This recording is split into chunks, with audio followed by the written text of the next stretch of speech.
Welcome to Sunday Morning with the Boys. It's all lacrosse live in a special time.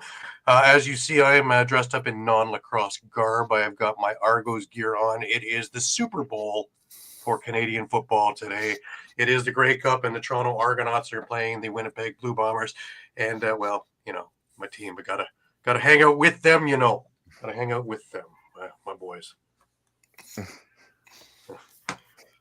Go Argos. Anyways, as usual, I have up very early over in Saskatchewan. In Moose Jaw, I've got Shawn Slaght. Shawn, how are you this early morning? Doing pretty good, and as a Saskatchewan first fan, go Argos. Yes, Saskatchewan don't like Winnipeg very much. Probably like them less than we do. So, but hey, and in Connecticut, I got Muffler Mike Kostiuk. Mike, how are you this early morning? I'm good. No skin in that game, but go Argos. Absolutely, I love this. The team is together. It's a wonderful thing. Let there be joy in the world. And of course, got the lifer's jacket up there. Let's hope it stays up there. The hook looks like it's a little bit, it's a heavy jacket, man. We're in those wintry games. So stay up there, please. Anyway, we got a great show for you today. We got stuff about, of course, the PLL announcement of women's lacrosse. We have the new president for World Lacrosse we're going to talk about. We have also ALL. We have NLL preseason games and movement for you as well. But before we get rolling, as always, just a reminder that all of our shows are streamed live across Facebook, Twitter, YouTube, and also Twitch. And you can catch it at any given time with our YouTube page, of course, all across all the time. Please remember to hit the subscribe, follow, and like buttons, and always share. Please enjoy our affiliates on Stream Punk Entertainment, which is the Pat Bernard Show, The Attacking Third, Steel Steps, a whole host of other shows coming as well. And again, if you missed any of the shows, you can catch it on the Stream Punk Sports Network or on the Stream Punk Lacrosse Network, or of course, all across all the time, where you're going to catch retro games, interviews, library of our shows, and so much more. So please give it a look as well. It is still Indigenous History Month, or Native American History Month over in the U.S. So every day there is an article going up. Please give it a look. There's some really interesting stuff going out there. We got it for another week and a half. Boy, oh boy, the month's going by quick. We're already on the 17th. My God, I feel like I just started doing these reports, and we're almost to the end of it. Just lightning quick.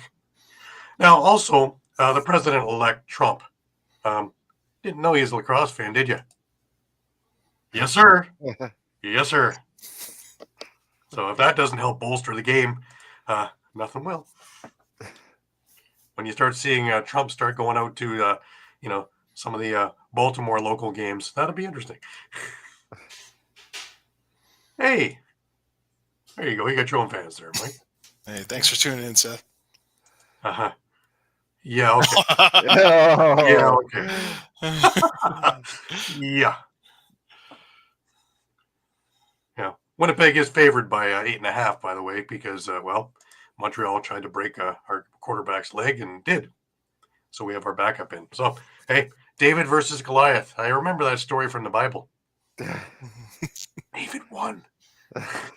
Something about a slingshot. So if you start seeing Argos with slingshots in their back pockets, you'll understand why. They should bring lacrosse sticks out there, Yeah. Woodies at that, man. Never mind these Tupperware fly swatters. Get the woodies out there. That'll be a perfect son. Resident, exactly, man. Exactly. Alrighty. We have a new president in World Lacrosse. First of all, I got to give props to Sue Redfern for her 4 years over there in the position of president for World Lacrosse, because in her time she brought World Lacrosse out of the COVID era of dormancy, and in that time held some very successful tournaments. Got sixes going.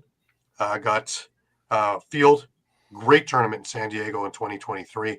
Also got a great tournament that we just had over in Utica And let's not forget She-Box and things like that got women into the World Lacrosse Network as well. So she did some remarkable work as president of World Lacrosse, and kudos to her. And she'll still be, of course, with the organization and doing other things for them. And just a little bit about Mr. DeMarco.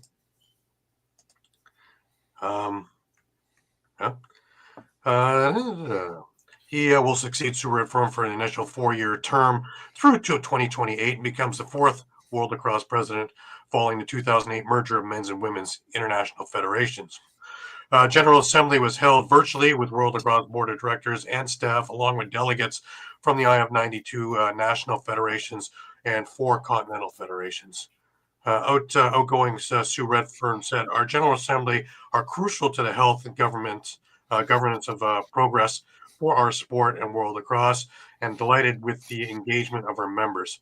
Want to congratulate Bob on his election to the role of president. The next few years will be a thrilling and critical period as we prepare for our long-awaited return to the Olympics. I look forward to seeing Bob take on this leadership role, working with our board, staff, and members all over the world as they guide the sport to success at the highest stage." The presidential election took place among 3 candidates. Joining DeMarco on the ballot were Jacob Gross-Hagenbrock from Germany and Ronald Jones from New Zealand. DeMarco has served on the World Board since 2017 as the Director of Development and has been a member of the Nominations Committee since 2021, including his time on the Developmental Committee prior to his board election, 2010 to 17. DeMarco has guided the global membership growth for World Lacrosse from 35 to 92 national federations and contributed to the formation of the Pan American Lacrosse Association and African Association of Lacrosse. World Lacrosse CEO Jim Scher said, "Congratulations to Bob on his election as president. He has a lifelong record of development work that has spread the game of lacrosse globally. Bob has been an integral part of the success of World Lacrosse as it has flourished as an international federation, and I am excited for his leadership on the board as we continue to build on the significant progress made during Sue Redfern's presidency." DeMarco also served on World Lacrosse membership and awards working groups. Prior to his World Lacrosse experience, DeMarco was an educator in the sport for 38 years, including 25 years as a coach and 19 years stint as the associate head men's lacrosse coach at Rutgers University. DeMarco said, "I am deeply honored by the trust and support the global lacrosse community has placed in me. I believe in advancing our mission of positively impacting the lives of our participants and furthering the global development of our sport. And by working with all stakeholders under the core values of World Lacrosse, we can continue our strategic growth." I would like to give thanks to President Sue Redfern for outstanding service, leadership, guidance, and contributions to World Lacrosse. We now turn our eyes towards the future, ensuring we maximize the opportunity in front of us during one of the most pivotal periods for our sports. Excellent. Excellent. The World Lacrosse Federation is in great hands. I've known Bob a while, and really, really great to see him in charge. And I think that this is the next rung in the ladder of great things to come. And, of course, the cherry on the sundae is the Olympics in 2028. There's a number of announcements also coming up with sixes and things like that. Leslie Hawk just got named, Canadian coach, of course, just got named to the Finnish sixes team too. So that's great. One door closes, another door opens. And it's just wonderful seeing great minds moving all over the place and in countries that also are up and coming. So that's wonderful. Now, sticking with women, of course, the PLL had a major announcement this week, guys. And that, of course, is they're launching the Women's Lacrosse League, WLL, and it's set to debut at the 2025 Championship Series held in February. Now, we have the clip from ESPN when they first announced it, and here it is. Announcement. It is breaking news, and we are breaking it exclusively here on our program from the world of lacrosse. An enormous announcement.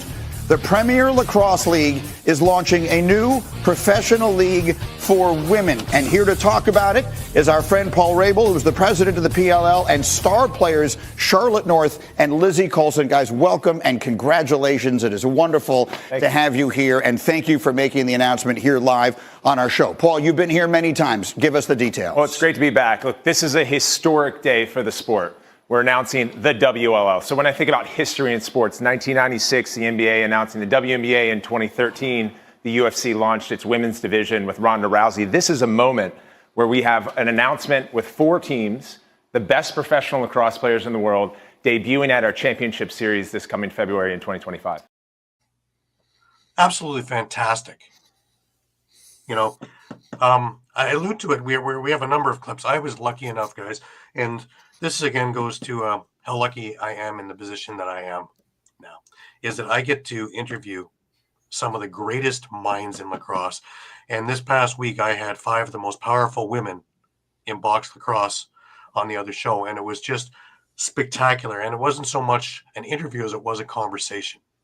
And we talked about a number of, a number of clips of issues and things. And one, of course, we brought up, of course, it was the day after the PLL announcement that we had the interview back on Thursday. And we talked about the growing pains. We talked about the feelings of being in finally into the World Lacrosse Championships. We talked about a number of other things. But I want to start by just having the women talk about getting started and getting the programs going. We start with the U.S. women. And just as a little bit of who's who is there, and Emily Howardchuk, who is the captain of the U.S. team. I had Aaron Bakes, who was the MVP of the gold medal game from the U.S. I had Dana Dobie, who was the captain of the Canadian team. I had Megan Kinna, who was the face-off person, as well as one of the leading scorers for Team Canada.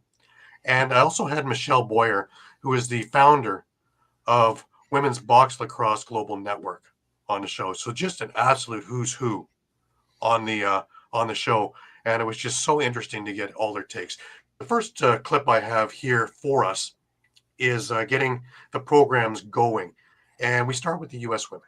Oh, and it's moved its way up. But Team USA, how difficult was it to get it rolling box-wise? Because I know field is just crazy out there, NCAA, both men and women's. But to get the box program going with U.S. Boxla, how difficult was that? Emily, let's start with you. Sure, yeah. I mean, when we started, we knew that experience was going to be a big factor that we would have to gain a lot of ground on, given the fact that, Dana, to your point, you started, this is the game that you guys grew up playing. But especially at the youth level, and at least in my area, in upstate New York, box is a pretty common game on the boys' side. But the opportunities for girls to play the game, it's few to none. And I feel like that's a pretty common theme across the country. Now there are opportunities, and with the help of Michelle and the Women's Global Box Network, opportunities are growing, but it's definitely been something where we knew that as a team, it was our opportunity also to really show the world what women's box lacrosse can do in the United States, us as Americans, so that the game can continue to grow, and hopefully, inspire the young girls to want to play. All right, great. And Aaron. I think in terms of getting it off the ground, but as it pertains to our team, there was no shortage of interest. Like, our team went through 4 iterations of cuts, ID camps before that, where hundreds of women are showing up to earn this opportunity to play. And so I think that obviously only speaks to just the fact, once you give someone an opportunity, that women are going to want to do it, girls are going to want to do it. But yeah, it's been interesting to see how, the development has been slow on the box side at a youth level. Even for boys who already have the gear, it kind of just depends geographically. Is there a rink nearby, et cetera? But, have been speaking with some of my former teammates in rec leagues, and it sounds like there's a lot of growth around and excitement for the growth, and that the World Championship really was a catalyst as we anticipated it to be. So looking forward to see how that develops. And I think a lot of people, can now see how the game, men and women, how it benefits you on the field side. And, all three versions of lacrosse can exist together and all thrive together. Right. Makes some interesting points, eh? Shawn, what do you think? Yeah, I mean, a great question too. Pose to them because, as you mentioned, I mean, most of them likely grew up playing field, and to make that transfer over to box and get that experience compared to Canada, who grew up playing that game, especially for them to come away with the gold medal at the Worlds was amazing. So very interesting to hear what they had to say. Right, Mike. What's your take on what they were saying? I think they made a great point that, just give us the opportunity and we'll show up.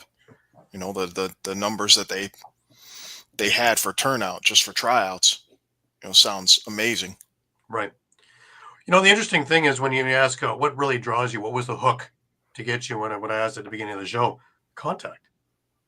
Because most of them are getting yellow cards in field because there's so many extra rules, especially on women's side, that, here you can let go and you can actually play, let alone have a pocket in your stick. We talked about that also on the show. You can get the whole show over on Spanish Sports World or on my YouTube page at Groob. It is there. But I asked the same question to the Canadian women, and the answer is surprising. So hang on to your hats on this. Yeah, no, it's been a wild journey. So like I said, Ken and I, we both started playing boys box lacrosse when we were 4 years old, and we continued to play that as long as possible. Even though my mom wanted me to quit and change over to anything other than box lacrosse with the boys, since probably like age 9, I kept playing until I was 14. And it wasn't until I got a letter about trying out for the Canadian national women's team, U19 at the time, but it was only field lacrosse, and I had no field lacrosse around me at all. I'd never heard of it. I'd never seen it. And I learned at that moment, if I wanted to compete for Team Canada, my two options were keep playing ice hockey or switch over to this field lacrosse version. And that's when I tried out for the first time, and I didn't make that team. But after that, I found the closest field team around me, which was an hour away. And to be honest, that's a lot of our stories on the Canadian side. We were just so heartbroken. This sport we grew up playing, this sport we love so much. Our brothers, our cousins are able to continue to participate and play box lacrosse, but because we're the sisters and the daughters, we have to go play this field version, which I love. Gary, don't like miss me speaking here. I love field lacrosse, but we loved playing box lacrosse, and that whole transition over, you were just kind of gutted, like, okay, this is what I have to play. And people have to understand, for women's field lacrosse, you have no pocket. And at this time, the sticks were not that good. We had to play in skirts, no equipment. Defensively, you could barely make contact. I got yellow cards for throwing behind the back passes in my first couple of seasons. Like, the sport was like mind blowing. So where field is, where sixes is now is at a completely different stage and an unbelievable game. But I think what people don't really understand about our Canadian national team is a lot of us might have grown up playing, but like I said, I stopped playing when I was 14 years old. I hadn't played in a competitive box lacrosse game until my first tryout for this international campaign. And like Kenna, who still plays box throughout most of her life, the competition in Canada, whether it's field or it's box, is so poor. And, it's great that we have leagues and it's great that we have opportunities to play. But compared to Em and Aaron and these guys, what they're able to do in the U.S., we have way less players. The competition, like I said, is way less. So for us playing as a team, our first time playing as a national team together was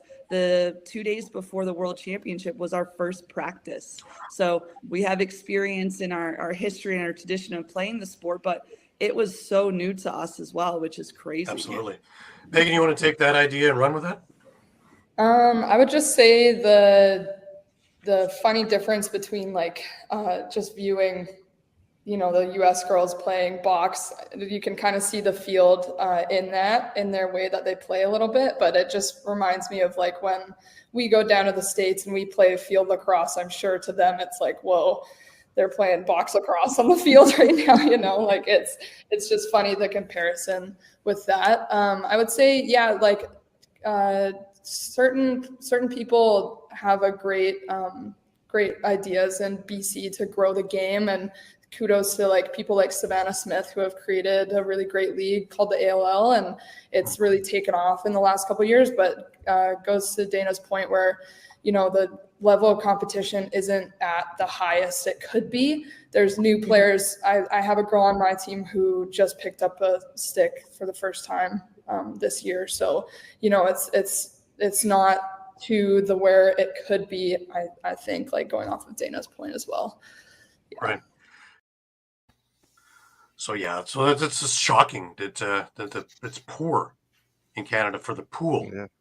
You would think that it would be big, but the other shocking thing is they didn't have a first practice until 2 days before the Worlds. That's astounding. You would think that Lacrosse Canada, of anything, well, we've gone down this road a few times, haven't we, Shawn?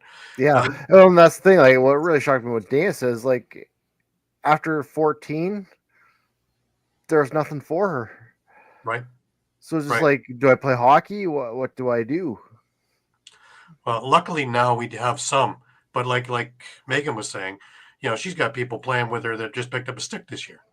So there's such a disparaging way that the skill levels are here. They're not here and trying to make each other better. You got people here who are been playing all their life, and people who are just starting, and they're in the same league because we don't have that pool of people here, which is just astounding in my eyes for a place that is so into lacrosse, especially box. Yika Yeti, he makes a couple of points. One, of course, Team USA played the men's teams to get the idea of the physical contact. Now, the other question was, do women wear helmets and sixes? And I believe they do. I also believe they use box sticks, which make it even more interesting when they are going to be playing, because if any of you have tried to use a women's field stick, I've tried this. It's like trying to shoot with a tennis racket. There is no pocket. And I have no good to the things going anywhere and everywhere, and you're lucky that people on the street aren't getting killed when I'm trying to shoot. So used to a box stick and it being, control. So for them to be as accurate and watch, girls like Charlotte North, watch Emily, watch Erin, watch Megan, watch Dana play the field game with this equipment. Now, of course, now the sticks are a little bit better, but still, with these non-pocketed sticks, their skill levels are so high. You have to take that, and my God, kudos to them for just being it. Now give them a box stick, and wow, you see, take a look at Charlotte North in the PLL All-Star game and what she was doing. Just then incredible. look what she did inside the box when she got a pocket. Oh God, yeah. Yeah. Oh yeah. Incredible. Now, we went on further in the show to talk about the feeling. There's so much anticipation of this championship, and we talked about it for months leading up to it. And we had Michelle on, and we're talking about how many countries are going in and all the other things. But the feeling when the Worlds are, I had the four women talk about that, and here is what we came up with. That anticipation going into this tournament, and there was so much expectation. You finally get over to Utica. You finally get on the floor. And I know Canada had the first game against Finland. You finally get to play.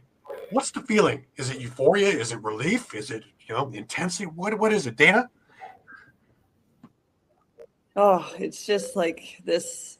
It's mixed emotions, honestly, Gary, because in one way you're so excited, you're so happy, you're so grateful, and in the other way you're so pissed off that you've had to wait this long. So you feel bad saying it, but I keep telling people, we waited 20 something years for this to happen, and I'm not just going to be happy that we're finally here. So, I think about it, and as we were growing this campaign to make this whole World Championship start, there's women that have played lacrosse that will never be a Hall of Famer because they never played box lacrosse. Or there's awards and accolades and Legends Awards that will come out that when you try to put a woman's name on that ballot, you can't, because there's tournaments and provincials and national championships that they didn't get to win because they were never able to play. So yeah, it was mixed emotions, and I think that really empowered all of us to give our full 100%, knowing that we were playing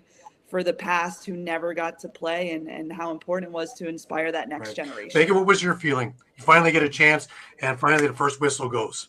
What's the initial feeling? Well, I took the first face off, and that was absolutely such an honor. And then 2 seconds later, Finland lays me the heck out.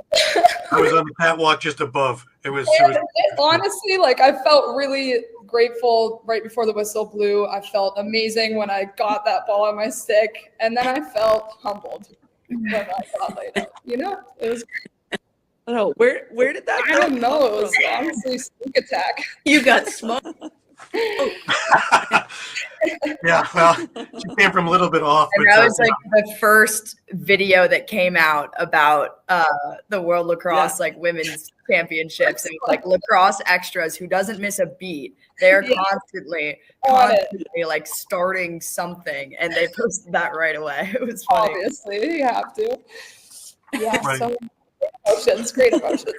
Loved it. Now, if I remember right, not long after that hit, Canada went down and scored, so it kind of alleviated a hit. But yeah, that was the first thing I had mentioned to people too. Was the first thing that I saw was face off, boom, and it wasn't Canada that made the hit.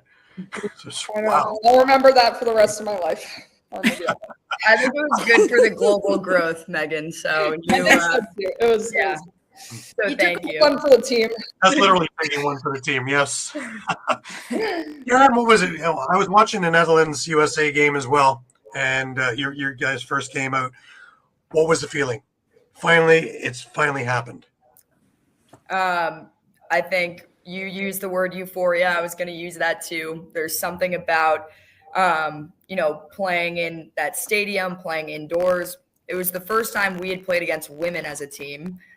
So that was an interesting feeling, because we all really went in being like we didn't really know how strong we were. We didn't know, because we were playing against men that are bigger than us the entirety of our training cycle.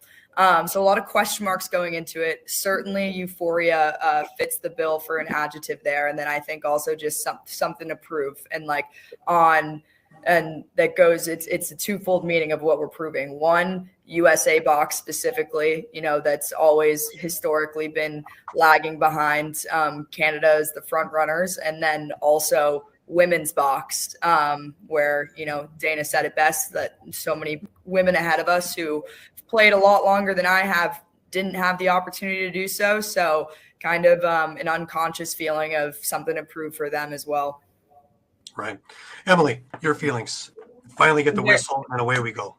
Yep, very similar to Bakes. As she mentioned, we trained against men, so there was that uncertainty piece there as where we would actually match up going into our first game against women. But there's a tremendous amount of emotion, a lot of excitement, obviously a lot of anticipation leading up to that moment. I know that our team, the amount of growth that we showed from start to finish was incredible. So to be able to now show the world, who Team 1 and who the U.S. women's box lacrosse team is, was very exciting. But we knew that it was also our job to be electric, knowing that we're with the rest of the countries at the World Championship. We're there to leave our mark. So the electric play going in, and I think, the first game, and it just continued to build as the games went on. But to then hear fans after say that they went into the arena to watch a men's game and they left the arena asking when U.S. women are playing again, because they walked by and in the first 2 minutes they saw our play and they were hooked. So I think that was also a big piece of it.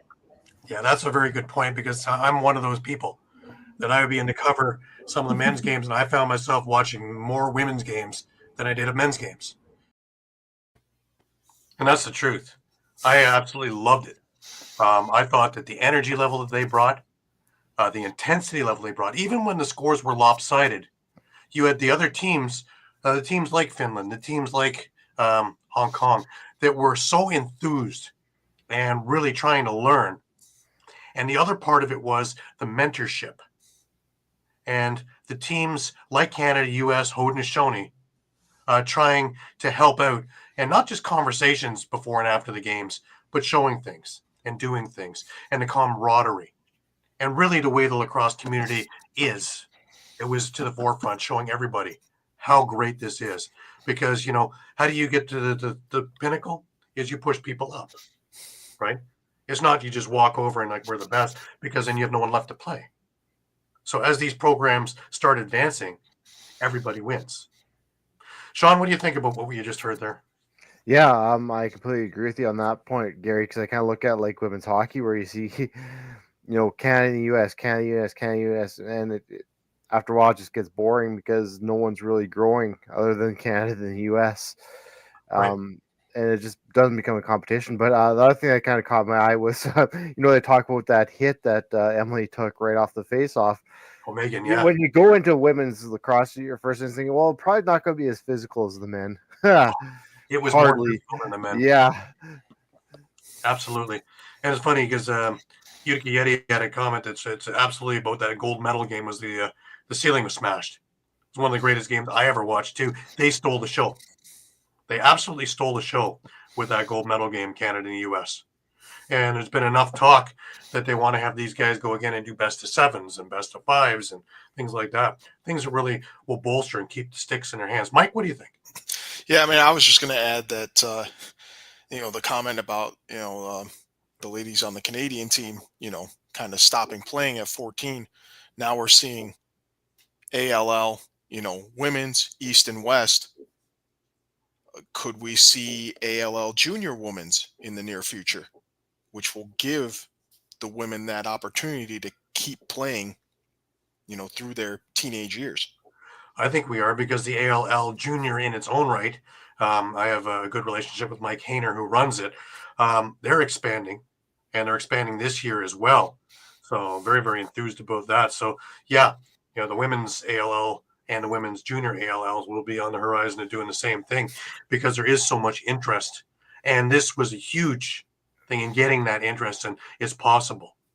And really, really fantastic things. Yeah, it was funny that Megan brought up about the hit, because that was the first thing I talked about with people, because I was literally right above it on the catwalk. Face off, boom, and Canada goes down and scores anyways. But it was just, wow, where did this Finnish girl come from? These girls don't hold back. Not at all. No, not at all. And you know, and one of the games that I remember the most was the Netherlands and Hong Kong. It was almost a tale of two games. Hong Kong, I believe, was 8-3 for them at the half, and the Netherlands, again, R2 as a coach, and you know, Raw as a coach. Girls were never down, and they came back and wound up winning by a goal at the end of that. And wow, you want to talk about a beaming team afterwards? You know, I was able to hang out with them, being a Dutch guy. I was able to hang out with them for a while afterwards, and wow, you know, again, you'd feel they just won the championship. They dropped a game to Canada. I believe it was 24-3 or 2. But those were the first two goals scored on Canada in the tournament. And Canada kept bolstering. Yep, we're 113-0, 131-0, and you know, haven't given up a goal in this tournament. Netherlands, and the captain, who's a friend of mine, Hedwig, she got the first goal. Lead by example. And that's a program that's up and coming, and will be something to talk about over the next number of years, because there is a lot of interest and a lot of energy and a lot of skill level. And as they learn the game, and as they go through grassroots programming, you're going to see this, you know, where everybody's going up together again, which works. Now, interestingly enough, this was on Thursday. The PLL announcement was on Wednesday. I had already had a question written down about the WNLL, and if we had an opportunity at that. And of course, WLL, PLL came out. So I brought that question to him, and let's give a little listen to the responses on this. Never mind field, box, and have something like the way the women's hockey has jumped on, because it's caught wildfire. You can't get a ticket in Toronto for a game. It's sold out already for next year. Yeah. It's mind-boggling. It's taken this long for that to happen.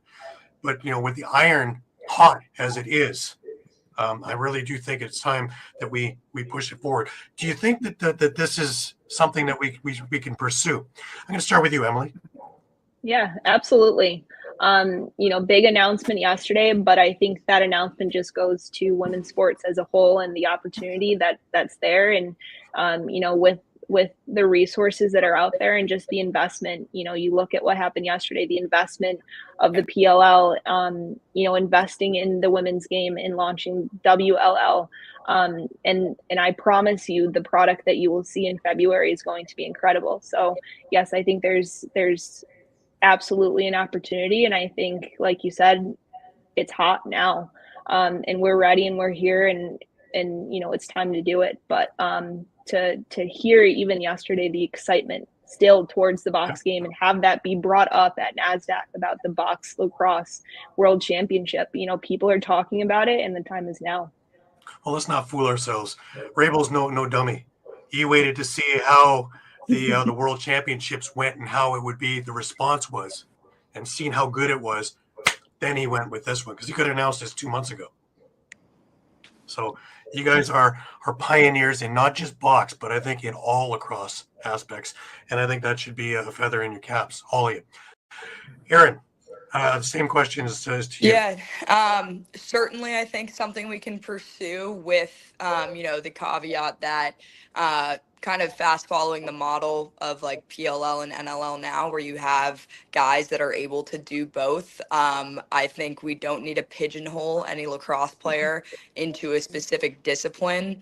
I think playing every discipline or multiple disciplines is only going to elevate the level of competition in the other.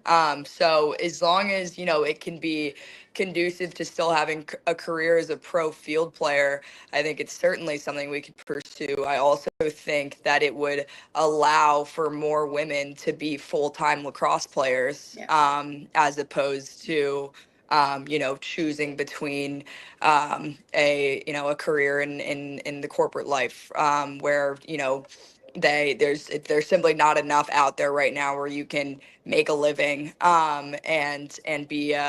and be just one league in the AU league. Not that I play, I wouldn't know, but I do know that, and everyone else that's a pro full-time lacrosse player, they have so many other things going on. We got on the call and everyone's alluding to how Dana and Megan and Emily are never home because there's so much else going on when you're a full-time lacrosse player. And I think it would just, allow for more people to live that life that want to, without cannibalizing the other league. As long as they can exist together and elevate each other, then certainly something we can pursue, and it would definitely be my dream, and I'd probably put in my 2 weeks if it came to fruition. Megan, do you think this is something that is sustainable quickly, or do we have the usual lacrosse growing pains? I think if we hopped on it now, why not? There, especially with the excitement of the World Cup ending recently, there's this, like Emily said, the time is now. And I think girls around the world would be open to coming to Canada or the States to play professionally if there was that league. I know I talked to Kayla Wood a couple weeks ago, and she mentioned that she would totally move to Canada to come play professional box lacrosse, and that just goes to show everyone is obsessed with this game and people love it, and why not create a platform for women to play professionally? Absolutely. Now with sixes coming up for the Olympics, and if you want to watch the rest of the show, you can catch it on my YouTube page at Groob, GGROOB, or on Spanglish Sports World, and it'll be on there, Spanglish Sports World, Gary Groob. Type it in, and these will come up. But it is definitely worth it. It was an hour-long interview with these ladies. We talked about a lot of other topics as well, and from equipment to, of course, box equipment. Field equipment they don't really have a lot of, but box equipment, and them having to use men's equipment and trying to make it fit, and things that we just don't really take into consideration. That are should be into the forefront. And again, just like people only putting forth money towards men's, well, there's a lot of money on the women's side to be made. And if you're only going on one side, you're leaving all this money sitting on the table as business people. Same thing with equipment. With all these people coming in, if you're only making men's equipment, there is this untapped market that as soon as somebody, I know Gate Lacrosse is doing some stuff now because Gary and Paul are smart, but the other companies, they should be jumping on this stuff. Epic, Bottom, all these things should be jumping all over this because it's white hot and it's not going away. And I know that Michelle Boyer is going to make sure it's not going away. And with tournaments like She-Box and a whole mess of other ones, and with sixes coming up, they're going to need all kinds of different equipment and to fit. Mike, what do you think? Yeah, I'm all for it. Obviously, I think hopefully these manufacturers will are just as excited as everyone else. Having seen the tournament and seeing the response, the turnout, that they will move quickly into research and development on women's equipment and making it accessible. Right. Now, I know Michelle was doing some stuff with some of the people, the equipment people at the Worlds and discussing things, and there's be some prototypes coming up for goalie equipment and things like that. But there's still a long way to go. And like Megan had said in that interview, you only wear your older brother's equipment for so long. Eventually you're going to want to get into your own equipment and, move forward with it because one, is old, and two, it's worn. So you're going to want to get some newer stuff. And as the skill levels and the shot levels, you're going to need equipment because you don't want to get hurt. Shawn, what do you think? Yeah, and I think you made a couple of good points. And like, for instance, the Gate brothers are already looking at the equipment side of things. An amazing pair of lacrosse minds there. Rabel jumping on board with this to create this league. Another, real mastermind when it comes to lacrosse. Start putting 2 to 2 together. These are, real great lacrosse minds who figured it out that this is the next big thing is women's lacrosse. Yeah. And other companies like Epic and them need to kind of take notice and look at this and say, yeah, if these guys who've been around the game their entire lives are saying, yeah, we need to jump on board on this. They need to take a look at it. Absolutely. 100% agree. So we're going to stick with it, and we're going to continue to work with them and see whatever they need, and we're more than happy to help out and see where this all goes. It's going to be an interesting time. It's going to be exciting, and really, like I say, I'm just so lucky to be able to talk to some of the greatest minds in lacrosse, and both on the men and the women's side. And this was just an absolute treat. I believe I said it at the beginning of that interview, is there's certain shows where you have the dates circled on the calendar. And this was one of those shows where you knew something special was going to come out. And they were very candid about everything. Nothing was held back or shoo. They were very candid about the growing pains. They were very candid about the euphoria. They're very candid about all the great things, but also all the work that needs to be done. And we need to focus on the work that needs to be done because we got to move it to the next level. And I don't see why we can't. And there's a lot of interest. It is an exciting game. So let's get on that. Starting to sound like Don Cherry. Let's go. All right. We're going to stick with the women. We're going to go over to ALL. And, hey, it's back. It's back. And a couple of games from the ALL Women's West, which was the Hawks beating the Bats 9-5 and the Turtles beating the Deer 11-9. And just a quick look at their standings to this point. The Flying Squirrels are 2-0. Hawks are 2-1. Bats are 1-1. Turtles are 1-1, and the Deer are 0-3, but up and coming. And their next game is, I believe, December 1st. For the ALL East women, they don't start until January. Here is their schedule: the 4th, 11th, 25th of January. 8th and 22nd in February. In March, they have the last game on the 8th, and then the semifinals and finals on the 15th. All those games are at the Iroquois Lacrosse Arena. The women's West games are all at the Langley Event Center. So if you are anywhere in those areas, please stop in. You won't regret it. There's some great games going on. And really, for not a lot of money, you get to watch great box lacrosse. And isn't that what we all want? Really? All right. I put together a little AI commercial of us. And just to, before we segue ourselves into some NLL things, let's give it a little watch. Ever felt the thrill of a last-minute goal? Let's relive those moments together. Welcome to the All Lacrosse All The Time podcast, your ultimate source for everything lacrosse. From epic game recaps to exclusive player interviews, we've got you covered. Whether you're a seasoned pro or just picking up a stick, this podcast is your ticket to the world of lacrosse. Hear from the legends, get insider tips, and join a community of passionate fans just like you. We're here to fuel your love for the game, one episode at a time. So, grab your gear, hit that subscribe button, and let's hit the field together. Join the conversation, share your stories, and let's celebrate every goal, save, and victory. All lacrosse, all the time, where the game never stops. Tune in now and feel the excitement. Tell ya, kind of like this AI stuff. Easy to work with too.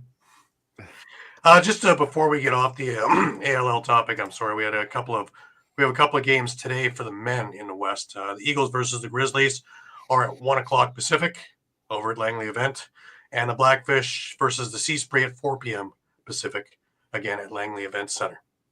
And that's it. The ALL East are in training camps, and their first game is December 7th. So that's upcoming in a couple of weeks. Lots of big stuff going on there. Well, we've had some more training camp, and we've had some more preseason games. And this week on the docket is the Saskatchewan Rush. And before we get into that, I just want to thank again Connor McClellan for. I had a chance to meet up with him before the game. I had his old Brampton jersey, and of course, got him to put a little signature on that. I actually went in the dressing room, had a chat with the guys, and boy, Saskatoon and the Saskatchewan area, really lucky to have these guys because they are just such a great bunch of guys. They get along great chemistry, of course, with Derek Keenan and, of course, Jimmy Quinlan.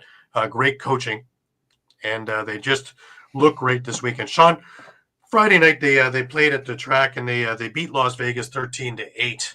Talk a little bit about that. Yeah, so just a little bit of stats, at least from the Rush side.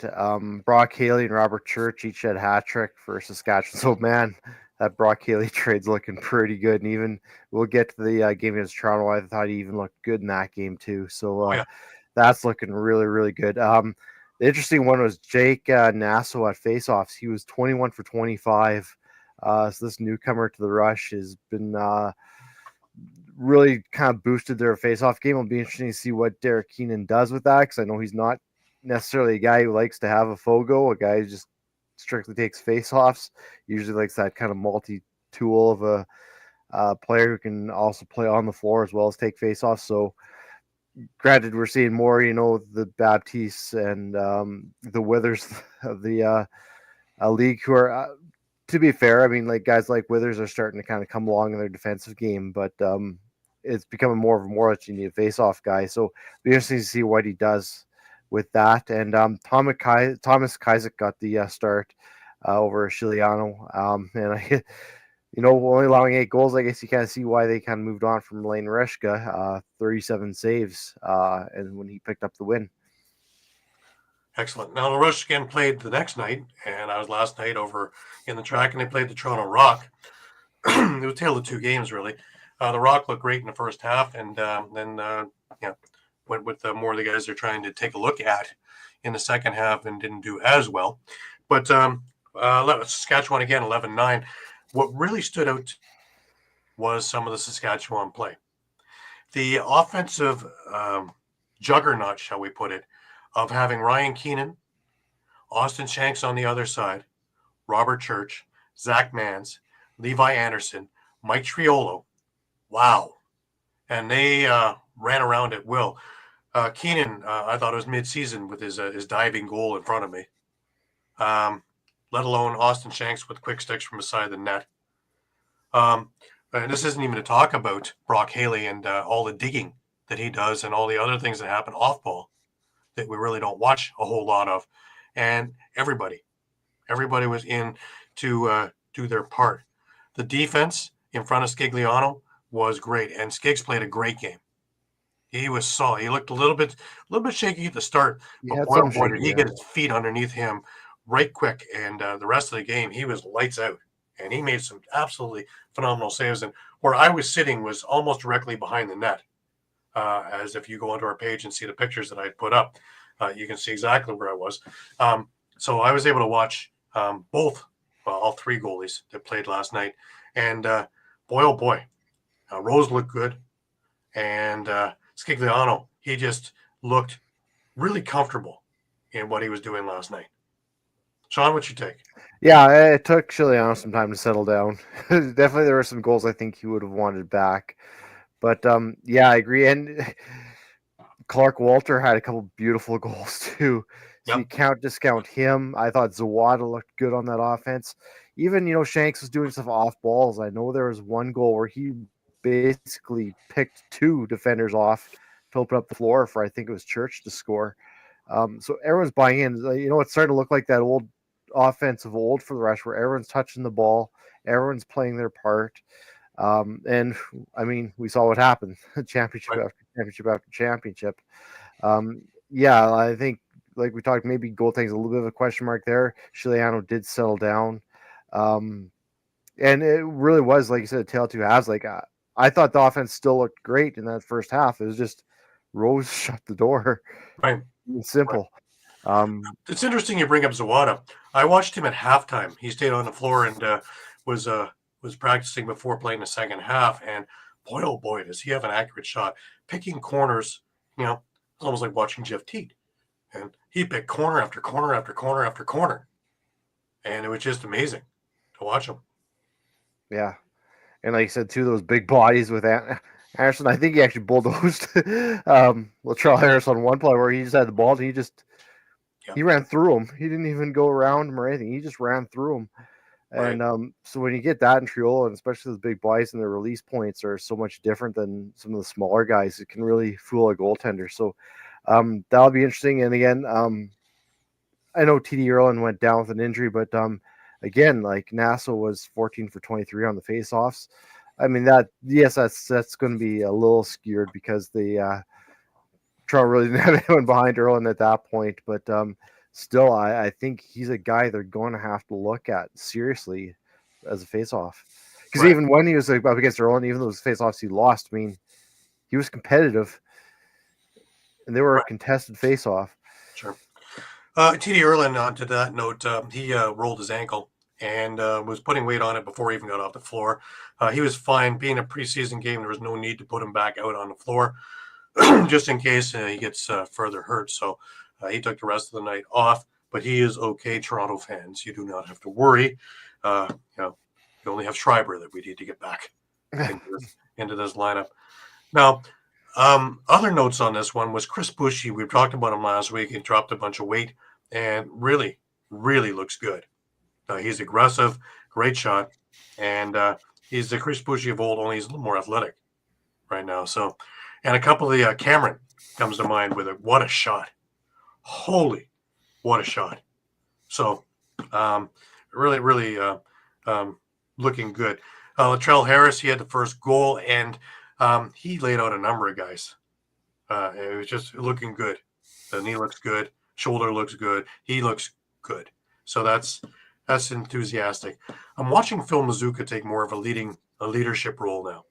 He's been on there and just doing his thing, but it looks like he's taking a leadership role now in I believe his third full season with the Rock, and that looks good there. So we're looking forward to seeing more of the mainstays in there probably next week.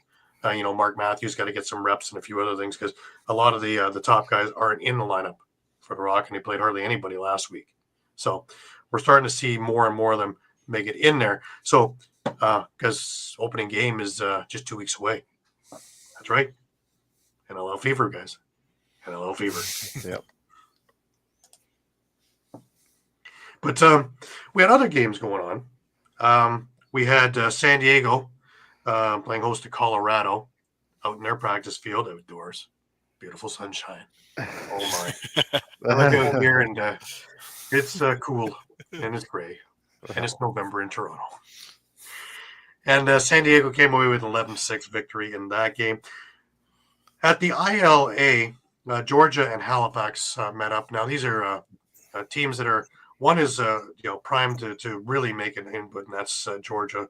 The other one was on rebuild, and of course Halifax got spanked last week by Albany. But they had put together a good game, and it was 15-14 that Georgia came away in overtime at the ILA last night. Quite the entertaining game. Rochester and Ottawa put together a slobber knocker, also, if you will, where Rochester came away over in Brampton with a 14-13 win, and they had their toy drive out there and put together a big toy drive there. Over at the Athletic Center at Rock, where last night was a food drive. Next week will be Unwrapped Toys if you're going to the Philadelphia-Toronto game next Saturday. Again, free admission. If you bring an unwrapped toy, you're into a different draw and raffle or whatever. And let's help give good kids good Christmases in that. Buffalo and Las Vegas played in St. Catharines with all the proceeds of the game helping towards St. Catharines hosting the Minto Cup this coming spring or later summer. And Buffalo came out on top 14-10 in that game. So we had a lot of action. There's one game today. The Philadelphia Wings were practicing on the second rink of the Rock Athletic Center last night, and the old Philly van was there. So seems to follow everywhere. It's everywhere. It's like, where's Waldo with this van? I've seen it a couple of places in Toronto recently. It's like, okay. But they're at the ILA today at 3:00. If you're anywhere in the Brantford or Six Nations area and are looking for a good game to catch for nothing, you can't beat the price. Albany and Philadelphia at 3 p.m. over at Iroquois Lacrosse Arena. So let's throw your support behind that, if you will. Thank you, Utica. Appreciate it. Have yourself a great week. Man, I love that place. Utica's a love for mine. I really enjoyed that place for watching games. Just an absolute terrific place, the Nexus University. Alrighty, we had some transactions, guys. A couple of teams were quite busy this week. Saskatchewan being one of them that was fairly busy, but a lot of guys that you really didn't expect to be on the roster, eh, Shawn? Yeah, I mean, we talked about last week with Rishka, Serial. Again, they released Denton McDonald. Again, I think as kind of another kind of training camp body that we kind of expected to dwindle down. And so, yeah, I mean, they're starting to kind of shape up their roster as we go here. Right. Calgary placed Tyler Pace on a protected player list from the active roster. That's interesting. Mike? Yeah, that's a big loss. Usually when you're putting on protected player list, it kind of indicates that they're not going to be playing this year. So, right. The interesting one really that stood out to me was Rochester this week. They released Dan Lomas, Caleb Commandant, and Reagan Andres. Caleb Commandant was a little bit of a surprise, but Dan Lomas, that's a surprise. Yeah. Shawn, what do you think? Yeah, that's a real surprise. I don't know if it's just an age thing where just some young guys overtook him, but I can't see him sitting on the sidelines too long. Someone's going to have to snap that up. I agree. Mike, what do you think? Yeah, I mean, that's a solid lefty forward sitting available. But, I'll point out, too, that Reagan Andres, I believe, was signed to, compete for the face-off position in Rochester. Right. And I don't Yeah. believe Joe Post is in training camp. So just kind of raises the question, who's taking face-offs in Rochester? Very interesting. Because if they don't have someone, that's really taking a step back, considering all the off-season moves they made to Bolster. to make themselves a little more solid of a playoff contender. Absolutely. Absolutely. Now, Vegas also made some news. They released Joel Watson, Jack Stanek, Matt Bennett, Nick Murphy from the active roster. Joel Watson has been a mainstay there for the last couple of years and now looking for work. Interesting. There's a lot of teams that could snap up a decent goalie. What do you think, Mike? Yeah, you really can.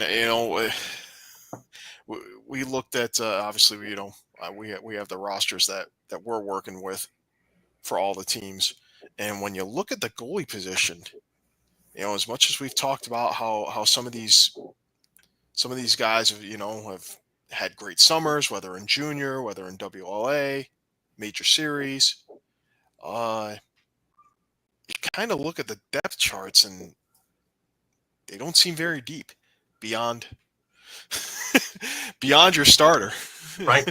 and, and you factor in things like let's factor in a few guys here because we talk about guys like Higgins, Nick Damoud, Dobson now, borderline top 5 goalie in the league.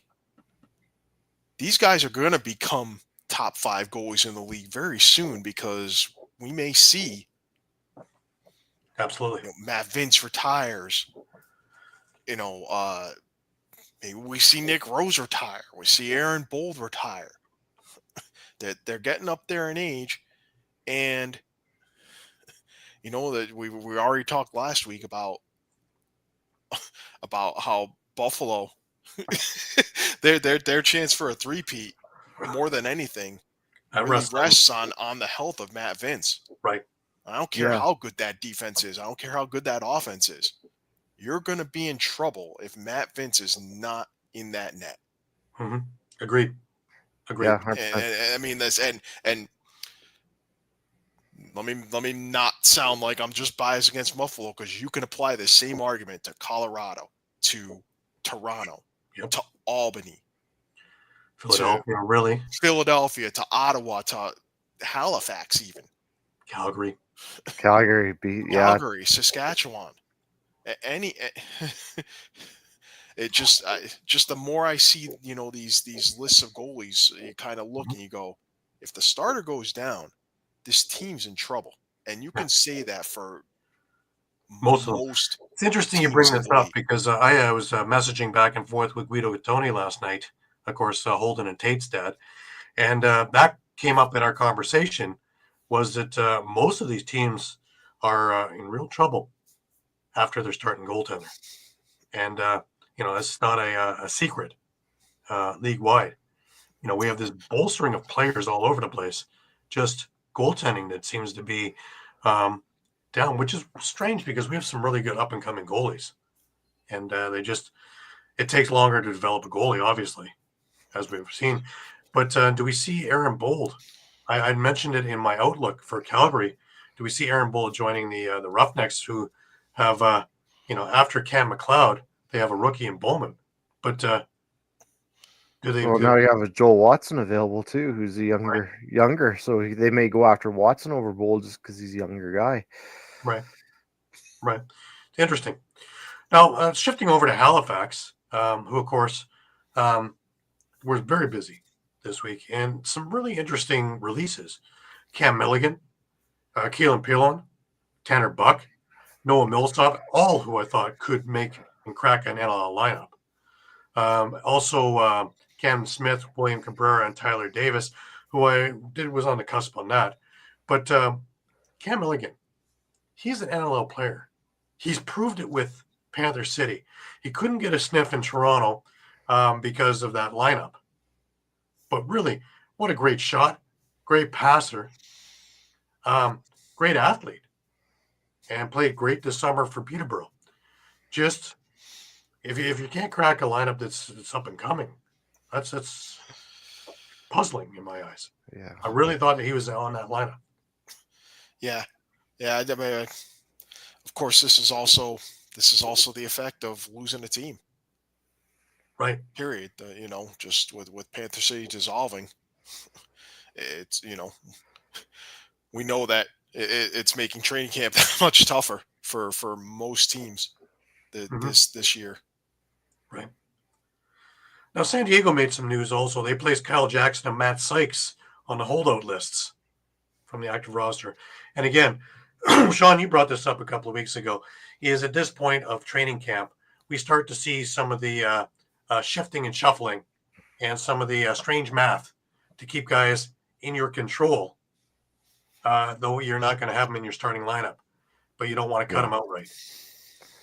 Yeah, it's kind of find those loopholes on how can I hide players on my roster without releasing them so I can hold on to their rights for now to see what I've got, especially with those veterans who don't necessarily need to be on the floor. And maybe that's what we're seeing with Kyle Jackson and Matt Sykes right now. Right. Yet to be seen. It's hard to say at this point. Right. Now, the other one is Albany, and they signed Will Johansson to a 2-year agreement. So now you got Johansson locked up, Jamison locked up. You have Andrew Kidd on his way up, who looked great this summer. And he got a plethora of shots because he was playing for the James Gang and Senior B, and boy, oh boy, did he get a lot of work in the summer. So he's on the way up, ready, willing, and able, and will do ALL while he's waiting. But boy, oh boy, that's Albany keeps getting stronger in every facet that I see. I don't see a spot on that team now that I find that maybe they're a little bit weak here. Mike, am I misled here, or am I? No, and we talked about it for a good chunk of last year. I think the oldest player on the team is Colton Watkinson, and he's 31 or 32, somewhere in there. I don't even think he's that old. I think he's just coming in 30 now.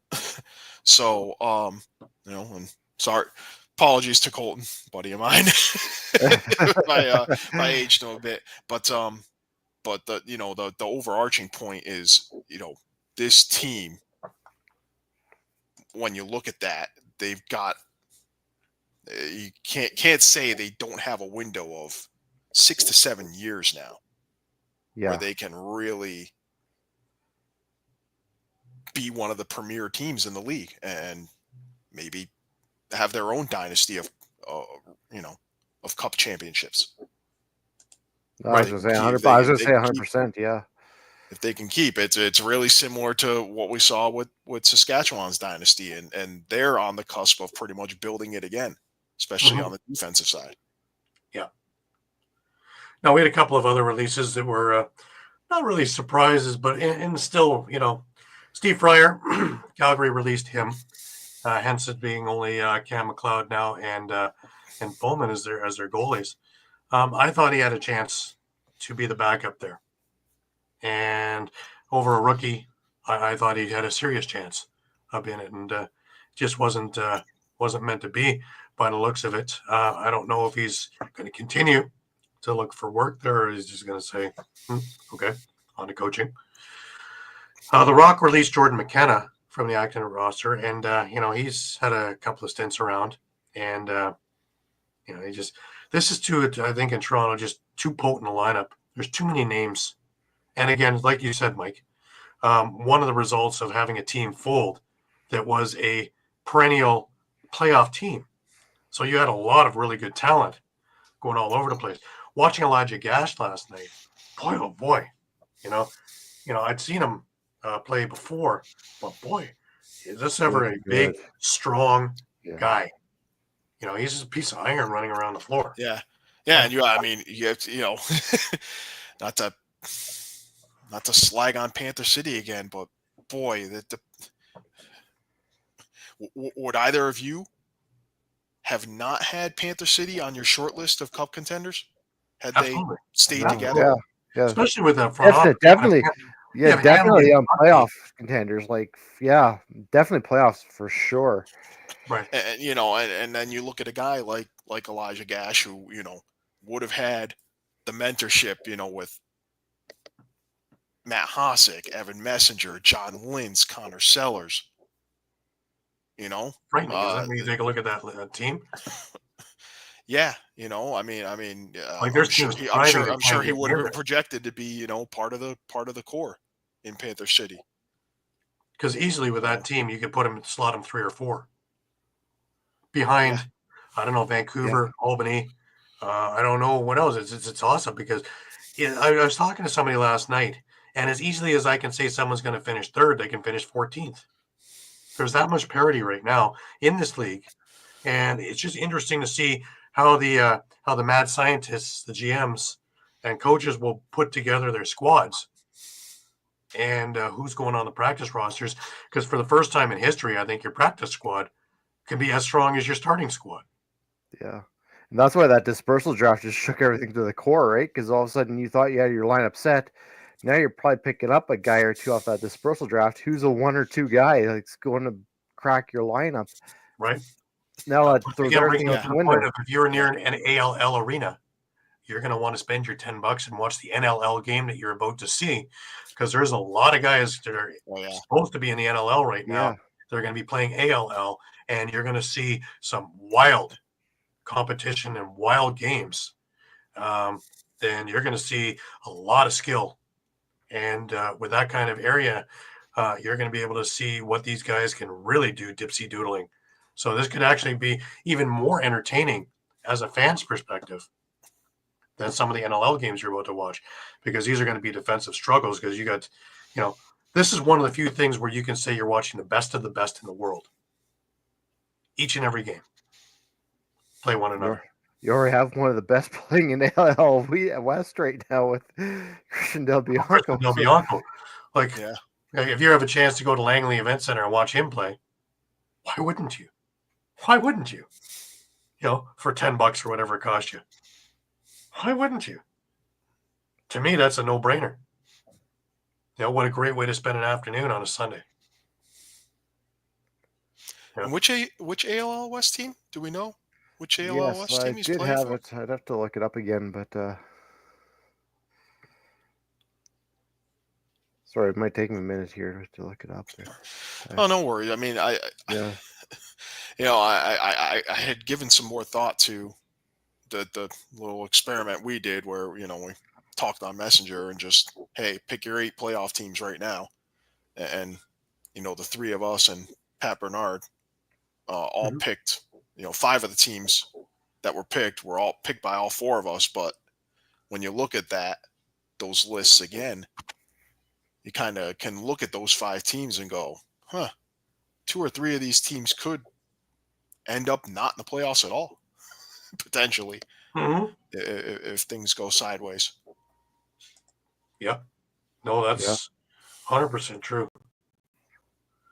And it's just, it's funny because, you know, like I said, you can see a team that finishes 4th, or they can finish 12th, 2nd, or 14th. It's really important for the, you know, more than any other year, how good a start you get, and the luck of the draw, and who your first game is. Yeah, and let's not forget too that with an 18-game schedule and 13 other teams to play, now you're going to have 5 teams that you're playing twice. So, you know, those other 8 games that are kind of. The answer is the Grizzlies.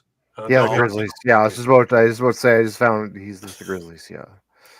Yeah, I was going to say those 8 games, those 8 kind of single contests might take on more meaning when it comes to playoff time, and playoff seeding, and all of that.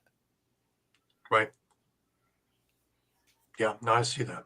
To have those head-to-head, you know, one less kind of head-to-head matchup that you can win outright this year versus last year. Yeah, because especially when you come down to that 8th position where you're looking at the final playoff spot, it could come down to those tiebreakers. Yeah, like this past year. Yeah, it could be even worse this year. Absolutely. I have another name as a goalie that should be maybe part of this league, and why don't we put Alex Bouquet into this one? I don't see why not. I won't disagree with it, because you look at it again. Look at some of look at the rosters, and probably half the teams might have like a rookie or second year guy competing to be the backup. I was going to say that is actually a good point. Is he's probably better than some of the backups even that are going right now. And he can step in a heartbeat, because he's still ready. I think he can give you a good 9 games. Yeah, because I mean, again, when you look at this situation, I mean, your 3 top teams as far as having like a solid backup, I would say, are Ottawa. You've got Higgins and Dunkerley. Mm-hmm. Rochester. You've got Hartley, but at least you have Hutchcraft, who is certainly starter level. Yep. And then I would say probably Georgia. Halifax. I was going to say Halifax. They still have good Halifax is Hill, Hutchins, Abrams, and Hutchison. So they've got. Well, you also have that's solid too. Albany, right? You have Jameson and Johansson. Will Johnson. Johnson, yeah. Sorry. So yeah. So it's more food for thought. But again, lots of players are going to be looking for work. So it's going to be an interesting little time. I'm going to leave it there for this week. We got more preseason games coming up next week, and then we're into the season. Boy, oh boy, this month's going by fast. Just remember, it's still Indigenous Native American Heritage Month, and there still will be articles going up every single day dealing with Native and lacrosse, and trying to bridge the gap of understanding between non-Native and Native. And of course, the best way for us all to get along, first of all, is understanding. Second of all, is just putting forth the effort of knowledge and understanding. If we can get those 2 down, we're golden. And these little clips are only a couple of minutes long usually, and are really, really interesting, and really are there to bridge the gap of understanding and give you a bit of knowledge to go with it. So trying to do our small part, and they're up every day in the morning.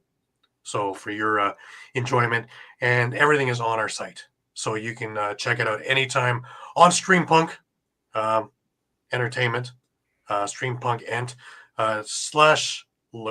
category / lacrosse for all the goods there, as well as on our Facebook and our Twitter page. So please give it a look. As stated, we are on Facebook, we're on Twitter, we're on Instagram, we're on YouTube. More stuff coming on YouTube all the time. Just working around a little bit of copyright issues, of course, for one of the retro games. Should be up by the end of this week coming. So another really, really great game from the early 2000s, Buffalo. So I think it's Buffalo, Philadelphia. So really, really good game. Again, a lot of the guys you're seeing behind the bench are in their heyday in these games. So really a lot of fun to see back then, and watching some of these games in a different style, and how the game has evolved or devolved, depending on how you want to look at things. Right? All depends on the game. Yep. We've had some interesting ones. I also have a game I'm putting up. I only have the first hour of it, so you're only going to get half a game. But again, I believe it's Albany against Toronto from Maple Leaf Gardens. So historic arena, and 2 historic teams. So that'll go up some point this week as well. But we'll get there. We'll get there. We want to thank you, as always, for getting up early with us this week. We're back to our 9:00 p.m. slot next Sunday. Hopefully talking about that great Argo Dave and Goliath victory. Got you guys. I'm sorry. This only happens once a year. Anybody but Winnipeg. Anybody but Winnipeg. Anybody but Winnipeg. Absolutely. Well, that's us. Anybody but Winnipeg. But I just want to thank everybody again for being with us week in and week out. and following us. Please check us 3, 4, 5 times a day. The news is always changing, and with all the things going on, and I got a feeling this week's going to be a very busy week for NLL and all the other aspects of getting their lineups together. This week and next week are going to be very, very busy weeks for all the teams. If you're looking for at the other show on Spanglish, Randy Mearns is my guest this coming Thursday. So that should be an interesting interview as well. So please give us a look there. And upcoming interviews, there is Larry Lloyd is going to be on there. Derek Keenan's going to be on there, just confirmed this morning, as well as a number of other people that are going on. Scigliano is going to be on there, and a whole number of other people. So we're booked pretty good with some really great guests. So give us a look, and as we need it, we'll put clips on here as well, and as they work towards what we're talking about here. So should be very, very interesting. We're in the last words. Mike, let's start with you this week. Last words. Great interview, obviously, with some of the ladies involved in the World Championships and the Box Lacrosse Network. I strike while the iron's hot. Hopefully the world of women's lacrosse can kind of keep pushing their boundaries and get more opportunities, because they've shown what they can do when given those opportunities. Yeah. So absolutely. And Shawn, last words over to you. Yeah, what you said, Gary, with the coming week with the NLL, it's going to be a busy one. Cut down days got to be coming up here pretty quick, and teams have to be down to their final rosters, and we're going to probably see some more big names come up. That's going to be the interesting in my eyes, is as these names are coming off, where they wind up coming on, because they are going to be somewhere. Because some of these names already are making me go, whoa. I can only imagine in a week's time, because they got to think till a week Tuesday to get these things together. And then the free-for-all happens. Then it's put on your safety belt, because it's going to be a bumpy, rough ride. Because if you thought you were safe, you might still not be safe. Yeah. So. Yeah. I mean, ALL could kind of turn into almost a. They're really going to benefit. Yeah, it's going to be almost like a triage or something, where it's going to be. Well, see, they're already an NLL team has a player go down. It's, hey, listen, we got to let you go, and down the street here in wherever, Toronto. That's what it's designed to do. Here's a guy we need to sign. So it's going to start putting that message across that we've talked about before, that some of the NLL players have brought up to me, is that the ALL really should be like the AHL, and each team has its own affiliate, whether it's East or West, doesn't matter. And they put their players so they can keep control of their draft picks, so they don't just go back into the pool. And I think that's how we grow. And you'd have the same coaches, you'd have the same teammates, you'd be coming up with the same systems, and then you have ready-made players in case somebody goes down. And if they come back, you're not going to lose them. You can put them back down into the ALL for that team, as well as I'm sure that the ALL Cup would be that much stronger with the guys who are seasoned down there as well. So just food for thought. I think that this is the right time to do that with that many players, as well as looking at expansion for it and to see how that works, because you're going to have the best of the best for the ALL now as well. And something that was designed to keep people playing is going to be the next step on the rung there as well. So really things are bright all over the place. Yeah, and it might not be as difficult a leap as people might think, because there's 8 teams in the ALL East and 4 out in the West. That's right. And you have 14 teams in the NLL. So, and you have enough players that I'm sure that we can find 2 more teams out of this to make it work. Oh, yeah. So this is definitely something that Paul St. John is going to have to look at and work with Commissioner Frood and see if they can come up with a satisfactory idea and plan and get it together, because I think that it's the next step, honestly. But let's leave it there. Again, thank you all for a great week and a great show. And please come back with us next week, Sunday night at 9 p.m. in our regular time slot. For Shawn Slaght over in Moose Jaw, for Muffler Mike Kostiuk over in Connecticut, I'm Gary Groob in Toronto. Go Argos.